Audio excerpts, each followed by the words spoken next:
স্বল্প সময়ে বিচার প্রক্রিয়া শুরুর এক বিরল দৃষ্টান্ত স্থাপন করেছে আলোচিত রামিসা হত্যার বিচার।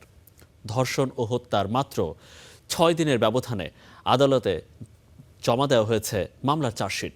শুধু তাই নয়, দ্রুত বিচার শেষ করতে চিফ মেট্রোপলিটন ম্যাজিস্ট্রেট কোর্ট থেকে মামলাটি স্থানান্তর করা হয়েছে শিশু ও সহিংসতা দমন ট্রাইব্যুনালে।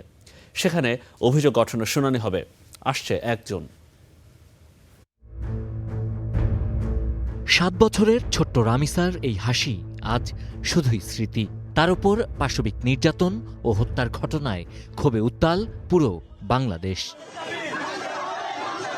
সরকারের হস্তক্ষেপে মাত্র ৬ দিনের মাথায় রোববার আলোচিত এ মামলার চার্জশিট আদালতে জমা দিয়েছে পুলিশ।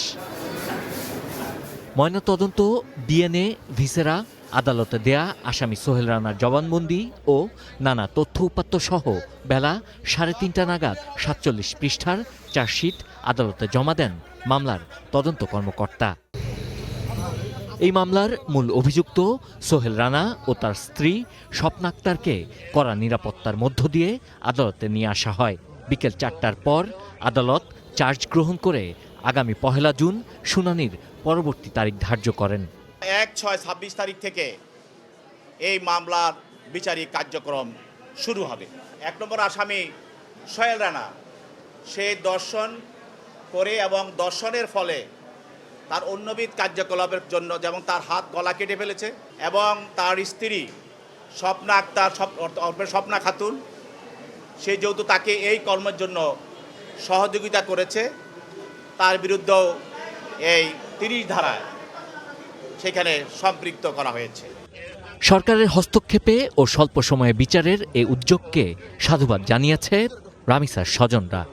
কালকে যদি বলে যে ফাঁসির রায় দিয়ে দিলাম, রায় তো দিয়ে দেয়, কিন্তু সেটার যে কার্যকারিতা যদি না আসে, ফল না আসে, তাহলে তো আপনি সন্তুষ্ট হতে পারবেন না।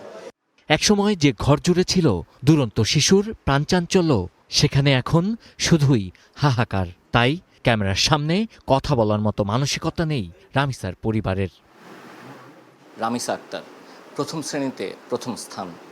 এই পুরো বাসার প্রতিটি জায়গায় এভাবে মিশে আছে শিশু রামিসার স্মৃতি। শুধু আজ রামিসাই নেই, রয়েছে তার নির্মম সেই ক্ষত। পরিবারের চাওয়া দ্রুততম সময়ের মধ্যে যে বিচার শুরু হয়েছে তা শেষ হোক, শাস্তি পাক ঘাতক, যেন সৃষ্টি হয় এক দৃষ্টান্ত। Sabbir Ahmed, star news, Dhaka.